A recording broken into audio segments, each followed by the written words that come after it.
Medina के आकाश में रमजान की खुशियां फैल रही थीं। चारों ओर सहरी की तैयारियां हो रही थीं, लेकिन हजरत फातिमा रजी अल्लाह ताला अन्हा का घर शांत और निःशब्द था। हजरत फातिमा रजी अल्लाह ताला अन्हा पूरी रात इबादत करने के बाद रोजा रखने के लिए सहरी खाने आगे बढ़ी, लेकिन देखा कि घर में एक बूंद पानी के अलावा और कुछ भी खाने को नहीं था। उन्होंने थोड़ा पानी पिया और अल्लाह से दुआ करते हुए कहा, ऐ अल्लाह, मैं यह रोजा तेरी ही रजामंदी के लिए रख रही हूँ। अगर तू हमें तंगी भी देता है तो वह भी तेरी रहमत है। जैसे ही यह दुआ खत्म हुई, मस्जिद नबवी से फज्र की मधुर अजान की आवाज गूंजने लगी, जो मानो पूरे मदीना को इबादत के लिए जगा रही थी। फज्र की नमाज अदा हो चुकी थी। मदीना के आकाश में सूरज झांकने लगा था। कुछ सहाबा मस्जिद नबवी से बाहर निकल रहे थे और कुछ व्यापारी रोजी रोटी कमाने के लिए निकल पड़े थे। इसी बीच हजरत अली रजी अल्लाह ताला अन्हु भी काम की तलाश में घर से बाहर निकले। इधर जैसे जैसे सुबह आगे बढ़ रही थी,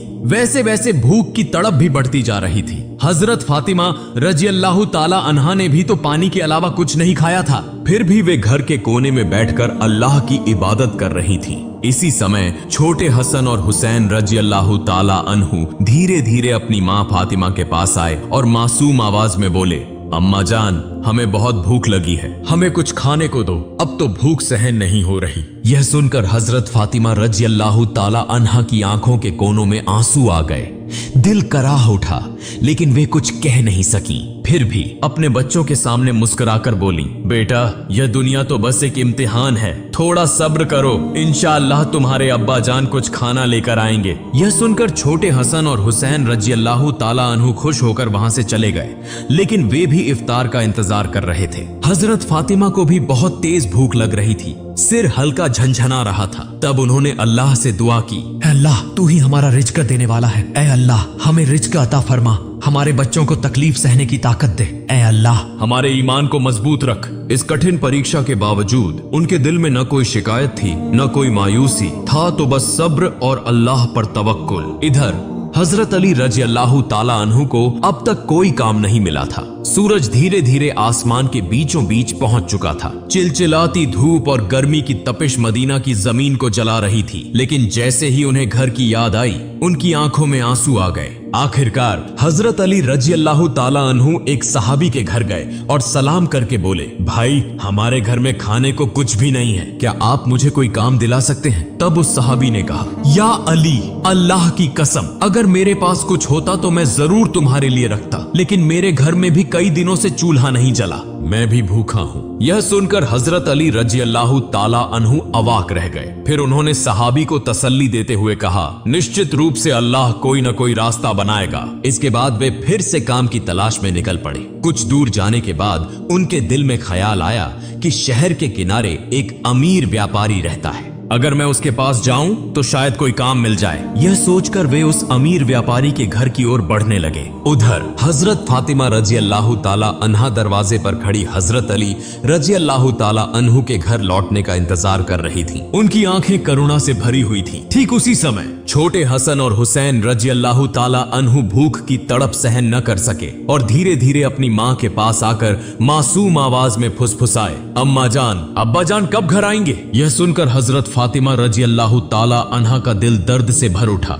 उनकी आंखों में आंसू चमकने लगे, लेकिन फिर भी उन्होंने अपने बच्चों को दिलासा देते हुए कहा, बेटा, थोड़ा सब्र करो, यकीनन अल्लाह हमारी मदद करेगा। इधर हजरत अली रजी अल्लाह ताला अन्हु उस अमीर व्यापारी के घर पहुंचे और सलाम करके बोले, भाई, क्या आपके पास कोई काम है? मैं काम करना चाहता हूँ। वह अमीर व्यापारी कुछ देर चुप रहा, फिर बोला, हाँ, मेरे खजूर के बाग में कुछ काम है, तुम वहाँ कुछ घंटे काम कर सकते हो, लेकिन मेरी एक शर्त है, मैं तुम्हें मजदूरी के बदले पैसे नहीं दे सकता, लेकिन मैं तुम्हें कुछ खजूर दे सकता हूँ। हजरत अली रजी अल्लाह ताला अन्हु को अपने घर की भूख और मुश्किलों का ख्याल आया, जिससे उनका दिल कांप उठा और आंखों में आंसू आ गए। उन्होंने तुरंत इस काम को करने के लिए हामी भर दी। इसके बाद हजरत अली रजी अल्लाह ताला अन्हु खजूर के बाग में काम करने लगे। मालिक के आदेशानुसार उन्होंने सारा काम अकेले पूरा कर दिया। इस तरह कई घंटे बिना रुके कड़ी मेहनत करने के बाद वे उस अमीर व्यापारी के पास गए और कहा, मैंने आपके आदेश के अनुसार सारा काम पूरा कर दिया, अब मेरी मजदूरी अदा करें।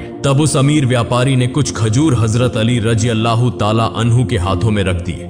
खजूर पाकर वे बहुत खुश हुए और तुरंत अल्लाह का शुक्र अदा करते हुए बोले, ए अल्लाह, तू ही हमारा रिज़्क़ देने वाला है। अगर तू हमें आजमाना चाहता है तो हम सब्र करेंगे, लेकिन हमारे ईमान को मजबूत रख। यह कहते हुए वे तेजी से घर की ओर रवाना हो गए। इधर जब हजरत अली रजी अल्लाह ताला अन्हु घर के करीब पहुंचे, तब मदीना का आकाश गहरे लाल रंग में रंग चुका था।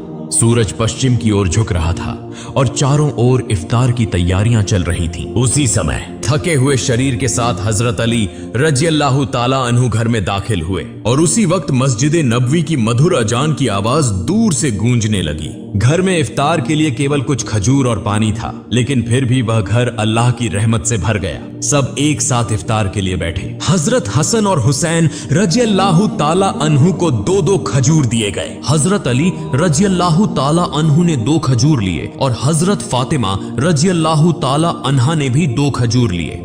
जैसे ही वे इफ्तार करने वाले थे, तभी एक भिखारी बाहर खड़ा होकर कहने लगा, माँ, मैंने पूरा दिन कुछ नहीं खाया, भूख की पीड़ा अब और सहन नहीं हो रही, कृपया मुझे कुछ खाने को दें। हजरत फातिमा रजी अल्लाह ताला अन्हा का दिल बहुत ही नर्म और दयालु था। उन्होंने अपनी तकलीफ की परवाह किए बिना कहा, हे मेरे प्रिय स्वामी, हमारा इफ्तार इस भिखारी को दे दीजिए। हजरत अली रजी अल्लाह ताला अन्हु ने पूछा, फातिमा, फिर तुम क्या खाकर इफ्तार करोगी? हजरत फातिमा रजी अल्लाह ताला अन्हा ने कहा, मैं सिर्फ पानी पीकर इफ्तार कर लूंगी। हजरत अली रजी अल्लाह ताला अन्हु यह सुनकर स्तब्ध रह गए, लेकिन कुछ नहीं बोले। उन्होंने इफ्तार का सारा खाना उस भिखारी को दे दिया और दुआ की, ए अल्लाह, ए मेरे रब, हमारे इस त्याग को तू कबूल कर ले। अगले दिन रोजा रखने के लिए हजरत फातिमा रजी अल्लाह ताला अन्हा ने केवल पानी पिया। फिर सुबह के वक्त हजरत अली रजी अल्लाह ताला अन्हु कुछ आटा इकट्ठा करके घर लाए। हजरत फातिमा रजी अल्लाह ताला अन्हा ने उस आटे से कुछ रोटियां बनाई। दिन बीत गया और इफ्तार का समय आ पहुंचा। हर तरफ इफ्तार की तैयारियां और खुशी का माहौल था, लेकिन हजरत फातिमा रजी अल्लाह ताला अन्हा का घर शांति और सादगी से भरा था। उन्होंने भी रोजा रखा था, लेकिन घर में सिर्फ कुछ रोटियां और पानी के अलावा कुछ भी नहीं था। फिर भी उस घर में धैर्य और संतोष का अनोखा नजारा देखने को मिला। छोटे हसन और हुसैन रजी अल्लाह ताला अन्हु और हजरत अली रजी अल्लाह ताला अन्हु घर वापस आए। सबने एक साथ इफ्तार करने के लिए बैठने की तैयारी की। हर किसी को सिर्फ 2-2 रोटियां दी गईं। जैसे ही वे खाने वाले थे, तभी बाहर से एक करुणामय आवाज आई, या अहलुल बैत, मैं 3 दिनों से भूखा हूँ। मैंने सुना है कि तुम अल्लाह की राह में दानशील हो। अगर तुम्हारे पास कुछ खाने को हो तो मुझे भी दो, मैं भूख की पीड़ा सहन नहीं कर पा रहा। हजरत फातिमा रजी अल्लाह ताला अन्हा बहुत ही उदार थी। उन्होंने हजरत अली रजी अल्लाह ताला अन्हु से कहा, हे मेरे प्रिय स्वामी, इन रोटियों को इस भूखे इंसान को दे दीजिए। हजरत अली रजी अल्लाह ताला अन्हु ने पूछा, फातिमा, फिर तुम क्या खाओगी? हजरत फातिमा रजी अल्लाह ताला अन्हा ने उत्तर दिया, अगर मुझे भूख लगती है तो वह भी तो भूख की तकलीफ में तड़प रहा है। हम इस दुनिया के सुख के लिए पैदा नहीं हुए। यह सुनकर हजरत अली रजी अल्लाह ताला अन्हु ने अपने हाथों से इफ्तार की सारी रोटियां उस भूखे इंसान को दे दी। हमारा तो केवल एक ही उद्देश्य है, अल्लाह की संतुष्टि प्राप्त करना। तब हजरत अली रजी अल्लाह ताला अन्हु ने देखा कि माँ फातिमा के हाथ में सिर्फ पानी के अलावा कुछ भी नहीं है। फिर उन्होंने वह रोटियां उस फकीर को दे दी और मन ही मन कहने लगे, हे फातिमा, क्या तुम जानती हो कि तुम कैसी परीक्षा दे रही हो? खुद भूखी रहकर दूसरों को खाना खिला रही हो। निश्चय ही अल्लाह तुम्हारे इस दान को कबूल करेगा।